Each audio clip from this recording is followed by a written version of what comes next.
Bienvenue chers téléspectateurs à l'émission de la science chrétienne et son simple message. Une émission du comité de publication de la science chrétienne pour la RDC de l'Église du Christ scientiste. Notre thème d'aujourd'hui est faire connaître Mary Bekeredie au public. Sa découverte, son enseignement et son Église. Nous avons invité sur ce plateau M. Guillaume Loumou de Canal Congo Télévision, CCTV. Bonjour M. Loumou. Bonjour M. Makembo. Dans cette première partie, nous allons présenter Mary Bekeredie, sa découverte de la science chrétienne, son enseignement et son enseignement. Je pense que vous êtes prêts pour donner de la lumière par rapport à la présentation de Mary Beker. Oui.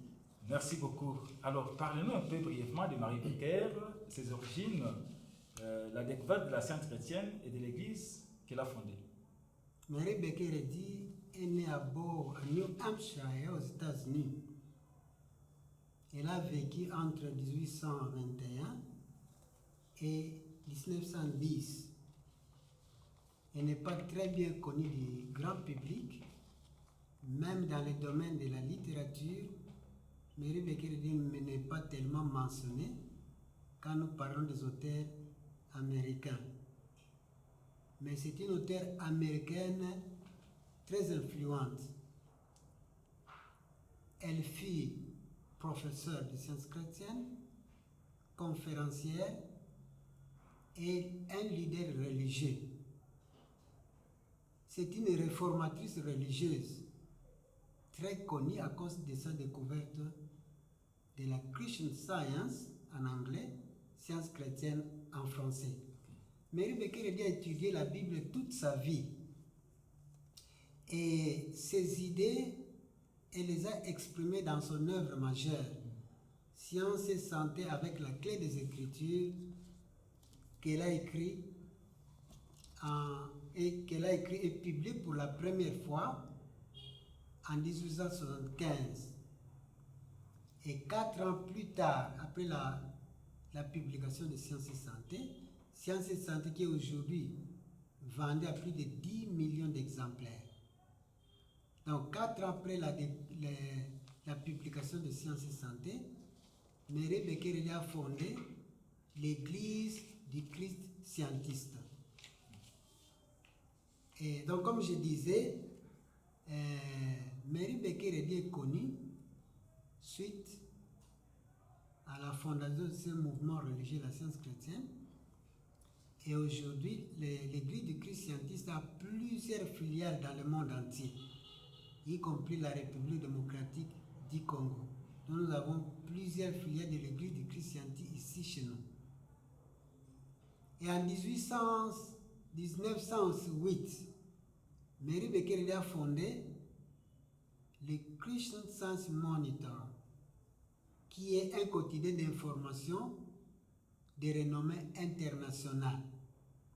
Et le Christian Science Monitor a obtenu plusieurs prix, dont 7 prix Pulitzer, qui est connu dans le monde, dans le domaine du journalisme. Voilà ce que je peux dire pour le moment, brièvement pour elle aujourd'hui. Merci beaucoup. Et parce que nous sommes en train de parler de la découverte de Mary Bekeredie, alors, quelle relation y a-t-il entre la science chrétienne et l'Église de la science chrétienne? Ok. C'est pas la même chose? Il y a une relation entre la science chrétienne, qui est sa découverte, et l'Église du Christ scientiste qu'elle a fondée. La Christian Science ou science chrétienne, c'est le nom qu'elle a donné à sa découverte. La découverte qu'elle a faite en 1866. Et l'Église du Christ scientiste, c'est le nom de l'Église qu'elle a fondée. En fait, la science chrétienne, c'est l'Église, c'est la religion qu'enseigne l'Église du Christ scientiste. Tandis que l'Église du Christ scientiste, c'est le porte-parole de la science. L'Église protège la découverte, la Christian Science aux sciences chrétiennes. Mais généralement, le public appelle les églises du christianisme les églises de la science chrétienne. D'accord. Est-ce que tout l'enseignement de la science chrétienne se trouve dans la Bible?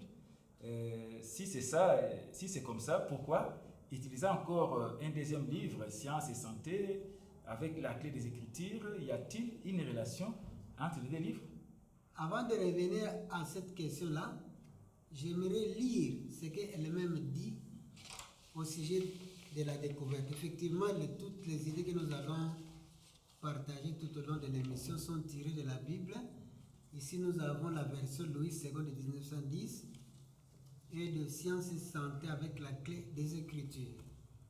Au sujet de sa découverte de la Christian Science ou sciences chrétiennes, elle écrit à la page 107 de Sciences et Santé. En l'an 1866, j'ai découvert la science du Christ, ou loi divine de la vie, de la vérité et de l'amour. Et j'ai nommé ma découverte Christian Science en anglais, science chrétienne en français. Est-ce que Science et Santé est une deuxième Bible, comme les gens le disent? Les gens le disent par ignorance. Science et Santé n'est pas une deuxième Bible. Mais il y a une relation entre la Bible et Science et Santé. La Bible est irremplaçable parce que la Bible contient les textes originaux des Écritures. Comme je disais, Mary Becker a étudié la Bible tout au long de sa vie. Et quand elle étudiait, elle écrivait toutes les idées qu'elle découvrait là-bas. Ensuite, ces idées, elle les a mises dans Sciences et Santé. Sciences et Santé, donc, c'est une clé parce qu'elle explique les Écritures. Sciences et Santé nous aide à aller en profondeur au cœur de la Bible.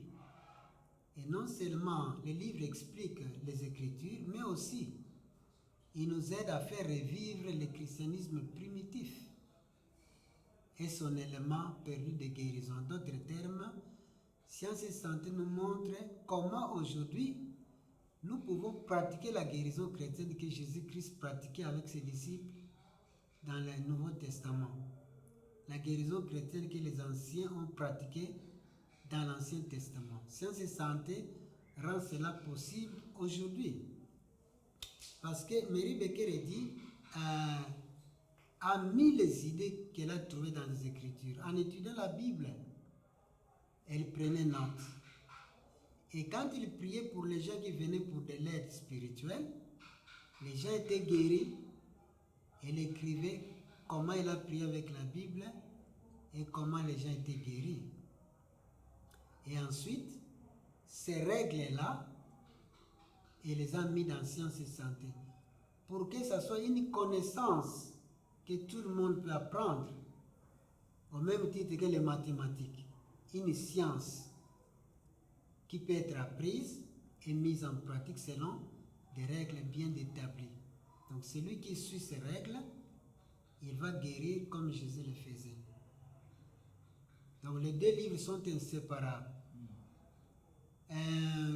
La meilleure façon d'étudier les deux livres, c'est à travers les leçons bibliques. Les leçons bibliques sont ouvertes au public. Ce sont des leçons qui ne sont pas cachées. C'est pour nous aider à mieux étudier la Bible. Les leçons bibliques nous aident à étudier d'une façon systématique, d'une façon organisée la Bible. Et ces leçons sont là pour tout le monde. On peut les étudier et grâce à ces leçons, nous pouvons étudier la Bible et Sciences et Santé au même moment. Pourquoi les deux? Parce que la Bible a les textes originaux des Écritures et Sciences et Santé explique ces leçons, ces passages de la Bible. D'ailleurs, les leçons bibliques elles-mêmes sont composées des passages tirés des Écritures et des Sciences et Santé avec la clé des Écritures. Merci beaucoup, parce que la science et santé est inséparable des Écritures. Pouvez-vous donner un exemple qui montre que science et santé est vraiment la clé des Écritures? Oui, c'est la clé parce qu'elle explique les Écritures. C'est comme la porte et la clé. On peut dire, qu'est-ce qui est important? C'est la porte ou la clé. Mais une porte sans clé, qu'est-ce qu'on peut faire de ça? Et une clé sans porte, qu'est-ce que nous pouvons faire de ça? C'est ça la Bible et science et santé. Les deux sont inséparables. On ne peut pas parler de Mary Becker, par exemple, sans parler de la Bible. On ne peut pas parler de la science chrétienne sans parler de la Bible. Et on ne peut pas parler de la science chrétienne et de Mary Becker sans parler de la Bible et de science et santé. Donc les deux livres sont inséparables.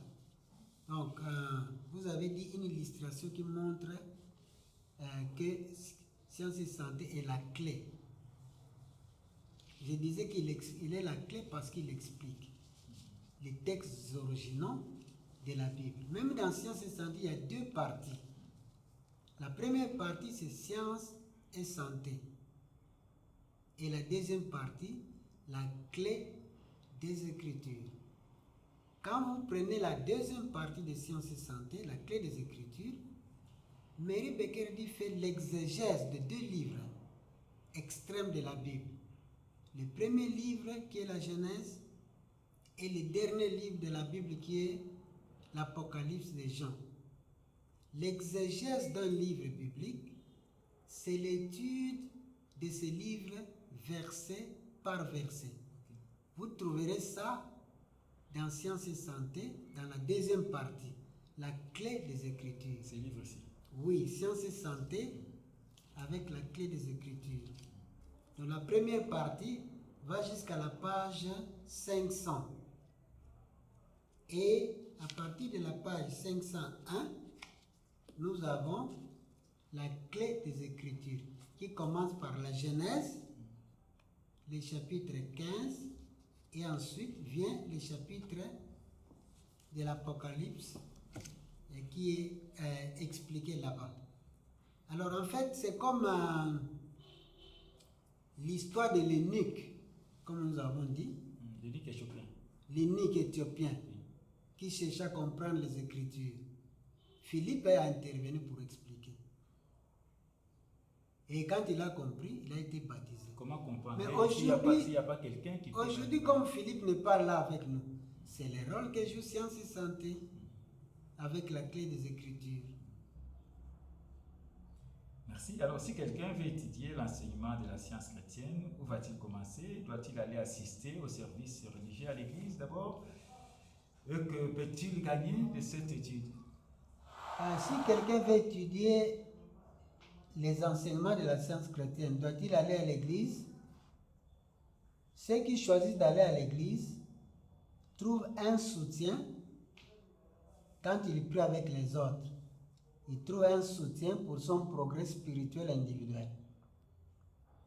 Mais celui qui veut étudier la science chrétienne peut commencer par se procurer une Bible.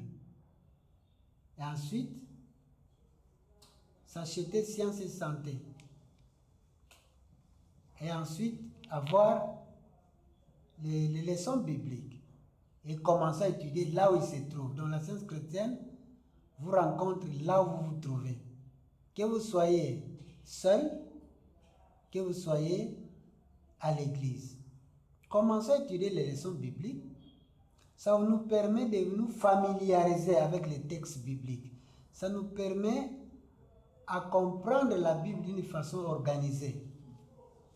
Cette étude-là, grâce aux leçons bibliques, évidemment, la bonne façon d'étudier les deux livres, c'est à travers les leçons bibliques. À travers cette étude, nous obtenons graduellement, l'étudiant obtient graduellement les sens spirituels des Écritures que donne Science et Santé. Et c'est ce sens spirituel qui va apporter l'inspiration dont il a besoin. Et l'inspiration nous amène à la compréhension spirituelle qui apporte des transformations dans notre caractère, qui apporte des transformations dans notre vie. Ce que nous comprenons nous permet de bien vivre les enseignements chrétiens, comme les béatitudes, le sermon sur la montagne, qui inclut les béatitudes. Et ensuite, c'est la compréhension spirituelle qui nous régénère, change notre comportement. La compréhension spirituelle nous transforme complètement et nous apporte la guérison. Donc c'est important d'étudier ces leçons à partir de là où vous êtes. Soyez dans votre église, mais du moins, commencez à étudier les leçons bibliques pour mieux comprendre la Bible. Et ensuite, pour voir comment les Écritures peuvent être vécues dans la vie aujourd'hui. Et comment, grâce à Sciences et Santé, nous pouvons prier avec la Bible pour pratiquer la guérison chrétienne que Jésus-Christ pratiquait dans le Nouveau Testament, que les anciens avaient pratiqué dans l'Ancien Testament. Donc nous pouvons faire revivre le christianisme primitif et son élément perdu de guérison grâce aux enseignements de la science chrétienne. Donc tout le monde a accès à pratiquer la guérison chrétienne parce que Mary Becker réduit le christianisme à un système que tout le monde peut apprendre et que tout le monde peut mettre en pratique. Et c'est ça la science chrétienne. Merci d'avoir suivi cette émission. Au revoir et à la semaine prochaine.